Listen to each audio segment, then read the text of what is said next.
Hello, দেখো সবাই আমাকে কমেন্ট করেছো যে দিদিভাই একটু রেশমের শাড়ি দেখাও। তো আমি পুরোটা রেশম আনতে পারিনি। অল ওভার শাড়িটা যাচ্ছে তোমার কটন সিল্ক এবং আঁচলটা যাচ্ছে কিন্তু পুরো রেশম। দেখে এই যে পুরো অল ওভার শাড়িটা যাচ্ছে কটন সিল্ক, এত সুন্দর একদম পাতলা শাড়িটা। এই যে এই যাচ্ছে রেশম ট্রান্সপারেন্ট, দেখো পুরোটাই যাচ্ছে কিন্তু ট্রান্সপারেন্ট, পুরো আঁচলটা যাচ্ছে রেশমের। প্রচুর কালার অপশন দেখে।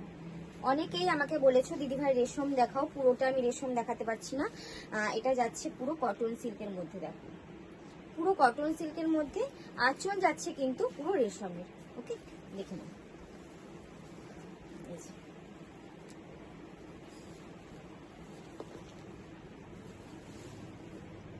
এই থাকছে কিন্তু আঁচলটা পুরো রেশম ট্রান্সপারেন্ট আছে, একদম লাইট ওয়েটের মধ্যে আছে। যারা এরকম লাইট ওয়েটের শাড়ি